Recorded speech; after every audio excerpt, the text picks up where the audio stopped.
it's really a wonderful discipline to get involved in. It teaches you to think logically. This is a good thing. There are many politicians who could use a good dose of science so that they could think logically. It's also an area where when you move from one country to another, or you write papers, or you talk to one another, you have a common language. You don't need to have any specialized meaning in the language. It is a common language, and we all talk it. If you go to another country and you meet a scientist who is working in an area that you know about, that you work in yourself perhaps, you have a friend. Scientists are very cordial, they're very nice people, they love to talk to one another about science. And even when they disagree, even when they have big disagreements about whether or not some explanation for an observation is correct or not, they don't find it necessary to go and get guns and airplanes and start shooting one another in order to solve that difficulty. Scientists don't go to war. They have a reasonable way of discourse. They go out, they suggest experiments, they do experiments, they test the hypotheses, and eventually reach a conclusion that everybody can find acceptable. I thought I'd just give you one example of that, and it relates to some time ago in the US when I was heavily involved in DNA evidence, when DNA was first being used in forensic cases in the US. And I was testifying on behalf of the prosecution in a case that took place in New York. And it was clear from the evidence that the suspect was guilty. There was just no two ways about it. But this was at a time before DNA evidence was really accepted in the court system. And so the defense tried very hard to show that the evidence was not good enough. And they did this by picking on small details of that evidence that perhaps were not as pristine and not as nice as if you'd produced the evidence in the lab. You know, when you're doing an experiment and you're getting it ready for publication, you try to make the figure just as nice as possible. One thing you don't do is take the samples and throw them on the floor and then pick them up and start to do the experiment again.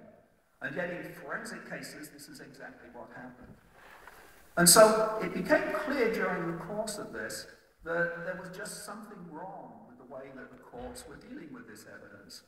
And so I called together the expert witnesses for the prosecution and for the defense, and we sat together with no lawyers present in a room in New York and just went through the evidence and talked about it as we went through, and eventually came up with a statement that in essence said, while the evidence was not absolutely pristine, to any reasonable scientist, it clearly showed that the suspect was guilty.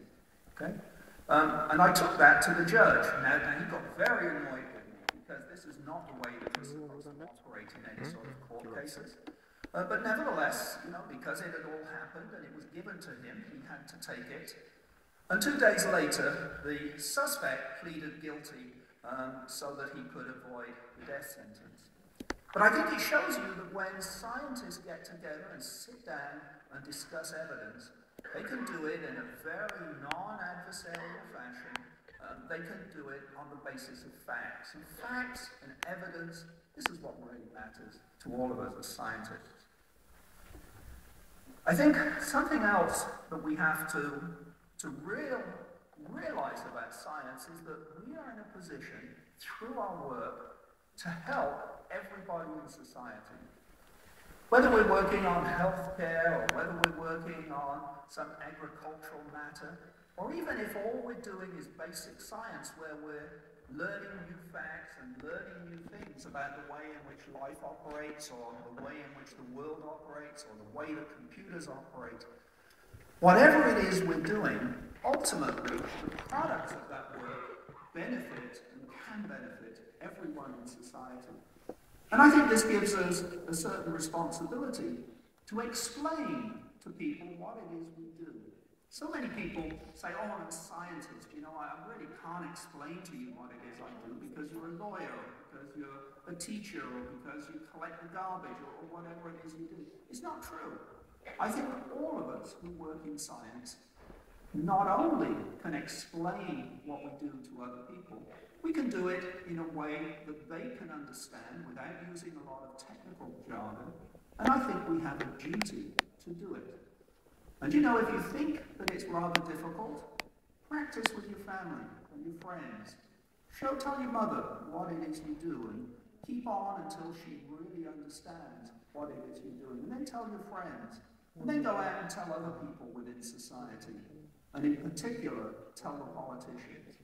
Because I think it is really, really important that the politicians learn enough science and learn the value of science so that then when they're making the big decisions about global warming or healthcare or other things, they're doing it with a good scientific knowledge and a good background in what is going on. So that, I think, is something that we should all do. None of us do enough of it, I think. But we can all do that, and it's very good to start doing that when you're young.